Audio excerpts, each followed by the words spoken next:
ტურიზმის სექტორის წარმომადგენლები აცხადებენ, რომ მიმდინარე წელსაც ბიზნესი ზამთრის ტურისტულ სეზონს უცვლელი გამოწვევებით ხვდება. როგორც BMG-თან კომპანია სასტუმროების სტრატეგიული მართვის ჯგუფის დამფუძნებელი მაია მურაჩაშვილი აცხადებს, გუდაურში ერთ-ერთ მთავარ პრობლემად კვლავ გაუმართავი ინფრასტრუქტურა რჩება. რაც შეეხება დატვირთულობას, ჰოტელიერი ამბობს, რომ ზამთრის კურორტზე ჯავშნების რაოდენობა შარშადელთან შედარებით შემცირებული არ არის, თუმცა მისივე თქმით, საბოლოოდ ზამთრის ტურისტული სეზონი დამოკიდებულია იმაზე, თუ როდის მოვა თოვლი.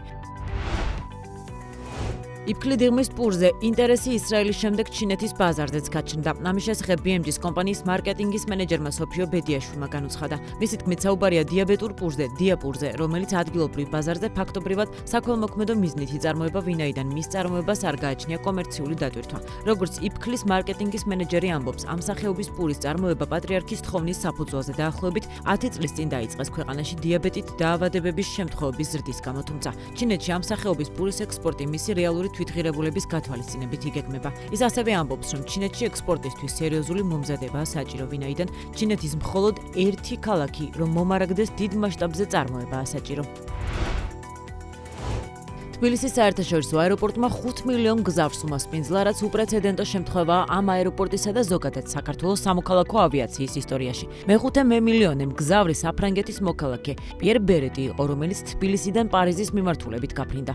თბილისისა და ბათუმის აეროპორტების მმართველი კომპანიის TAV Georgias ორგანიზებით თბილისის საერთაშორისო აეროპორტში მეხუთე მილიონე მგზავრის დაჯილდოების სიმბოლური ღონისძიება გაიმართა. გზავრთნაკადის მხრივ წელს რეკორდული მაჩვენებელია როგორც თბილისის, ასევე ბათუმის საერთაშორისო აეროპორტებში. TAV Georgias გათვლებით 2025 წელს თბილისისა და ბათუმის აეროპორტები 6,6 მილიონ გზავრს მოემსახურებიან. 11 თვის მონაცემებით წინა წლის ანალოგიურ პერიოდთან შედარებით თბილისში ზრდა 13%-ია, ხოლო ბათუმში 30%. TAV Georgias მართვაში არსებული ორივე აეროპორტი ამ 2025 წლის 11 თვის განმავლობაში ჯამში 6 მილიონ 157,000-ზე მეტ მგზავრს მოემსახურა. თბილისის საერთაშორისო აეროპორტისთვის რეკორდული იყო 12 აგვისტო, როცა მან მიიღო და გადააცილა ჯამში 97 რეისი 21,959 მგზავრით. ბათუმისთვის კი რეკორდული იყო 24 აგვისტო, როცა აეროპორტმა მიიღო და გააცილა 35 რეისი და მოემსახურა 8,446 მგზავრს.